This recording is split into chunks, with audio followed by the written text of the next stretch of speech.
Yo, what is going on, fellas? In this video, we're going to be breaking down what I believe is going to be a nice little series for the YouTube channel, and that's going to be my top 5 favorite setups out of particular formations.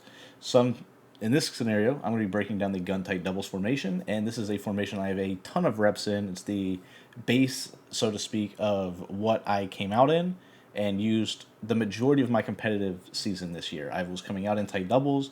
I ran this, and then I audibled up to the empty tray stack formation, right? This is a full breakdown of that on the website, MaddenDaily.com. We got the Pittsburgh Steelers offensive ebook. But in gun tight doubles, it's not a formation I've broken down yet, so I'm excited to actually kind of dive into this a little bit. And I want to show you my 5 favorite setups out of this formation. So diving right into it, we're going to take a look at the very first setup, and that's going to be the play shot fade cross. Now this is a play that I've abused all year long against this man meta. And against man, as you'll see here, we have one setup in particular that we really like, and that is to go ahead and put the tight end on a streak.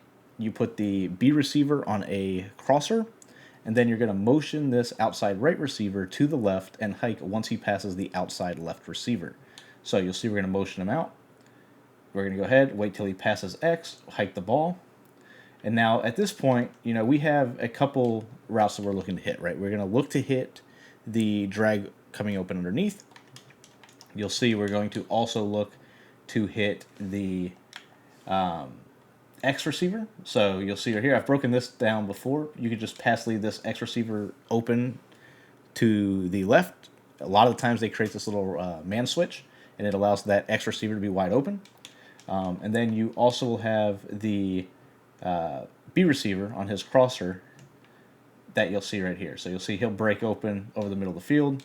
You've got a nice little read. So in theory, if you're thinking about how this works, your user, defensively, if you're in like a 2-man under shell, your user has to respect the shallow drag, which is going to be in this area of the field, right? So you'll see him coming open right here, this player. Then you also have the fade, which is going to be a one-play score if they don't mainly guard it. And you notice that even with a deep half by the free safety over here, you can simply pass lead away from him. So your opponent has to respect that. And then, of course, you've got the motion crosser that you've got coming open underneath. If you really want to take this to another level, you can do so by doing the same exact setup, but putting the running back on an angle route.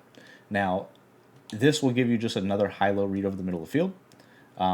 And you'll see that you'll have just another option to attack kind of back over here on this left-hand side. So if they're sitting in 2-man under, they're not really, blitzing you too much. You don't need that running back blocked. You don't actually have to keep him blocked. So that's it. That's the first setup that I wanted to break down for you. Now the second setup is going to actually be out of the play bench, which I'm sure all of you guys have faced a million times before. And this is going to be really the only non-unique setup that I'm breaking down, because I feel like any tight set has to actually use this concept, and that's to put the running back on a simple angle route, right? Just running back on an angle route, and then you're just going to make your reads, right? You see, boom, hit the corner. This is really good at fitting into those windows, especially in like DB Fire, for instance, right? If they're not manning these players up, your opponent's user has to pick and choose. Do they go the corner route or do they go the angle route? If they over adjust, then you simply hit the out routes. So like it's a great stock play to mix in, and one to honestly keep your opponent, guessing, right? I mean, are you running this play and you're going to quick hike it, or are you going to use some of these more elaborate setups to where you're going to hit some unique stuff and really have more fun with the offense that's not so meta, right? So that's the second setup. All right, so my third setup, guys, is going to be the out of the play tight curl. And tight curl is a really good job at attacking a cover 3 or cover 4 defense. And the sole purpose is to have the 2 corner routes to the wide side of the field. So the setup is going to look like this right here. We're going to do a streak flat corner combo to the short side, and then we're going to do a dual corner to the wide side of the field. And you can obviously flip your formation to better suit whichever side you want to do this to, right? Now, what really makes this good is you're looking for the X receiver to the wide side of the field, right? So basically the way this will work is you'll just drift out a little bit. You'll be able to throw it over the top of whatever zone they have out there, and the deep zone simply won't play it. So we'll go ahead. I'll do this a couple more times to show you how this works. I am double teaming this defensive end because he's acting a fool right now. But as you can see, even against cover 4 drop, like you see right there, now we'll go ahead, we'll do baseline press. show you that it does not matter right here. This is once again a cover 4, and it'll work the same way against a cover 3. But basically, you're going to look to simply throw that corner out. And it's going to be open pretty much every single time. So that is setup number 3, I believe.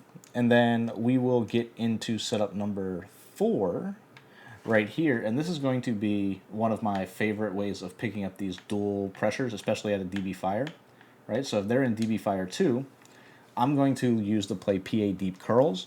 And the reason I really like this, and this can be ran short side or wide side, but you see you have the 2 delay routes that are blocking, right?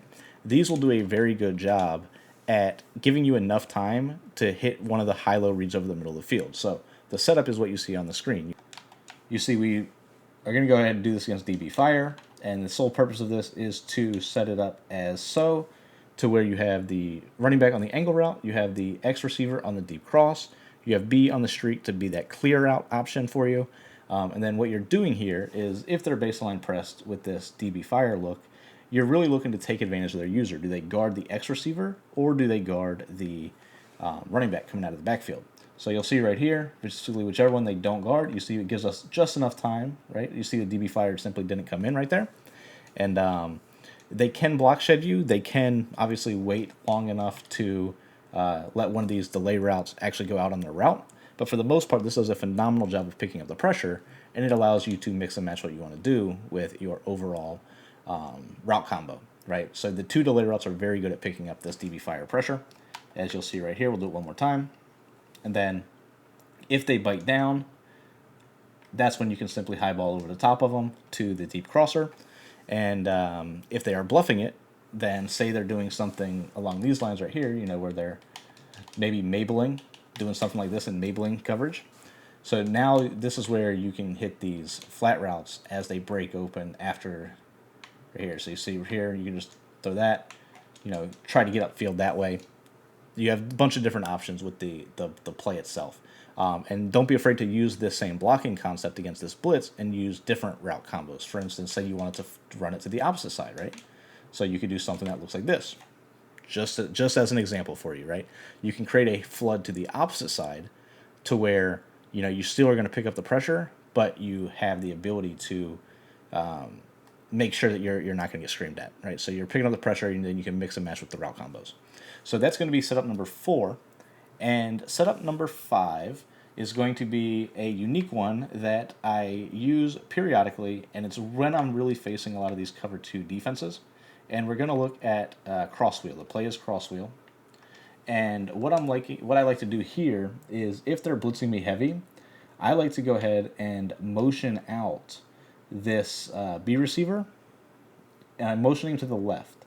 Now I want to do this to the short side of the field, so let me actually go ahead and do that. And what we're going to do here is we're going to put the X receiver on a corner, and then we're going to put the B receiver and motion him over. And you'll notice to the short side of the field, they bite to the inside, and they allow us to throw this B receiver that we motion over. Now, this will not work if they base align press, which is something that a lot of people do. So it's just something for you to note. If they are base align pressing out of this, and you motion this guy over, this is where the corner route comes into play. You can see, boom, you can just simply throw that pass lead to the inside because they're too far out of the way to make the play. So, once again, let me walk you through this a little bit slower. This is cross wheel. You're going to put the X receiver on a corner route, and you're motioning the B receiver over. You can leave the Y receiver and the tight end on drags. My normal setup is to put the Y receiver on a post and motion the B receiver over. Because if I'm motioning them over, they're not base aligned. If they are not base aligned, I'm just going to hike, throw this ball to the B receiver with an outside pass lead, and I can oftentimes just rack that and get, you know, a free score. Now, if for whatever reason they are baseline, which, like I said, a lot of people, especially in this defense, they run it baseline pressed. That's when you can mix and match with your which route you're hitting. So you can see you can go ahead and highball that over the top, or you can throw the X receiver on his corner route. You can throw it to the inside. So we'll go ahead and do the same thing here, baseline press. Right.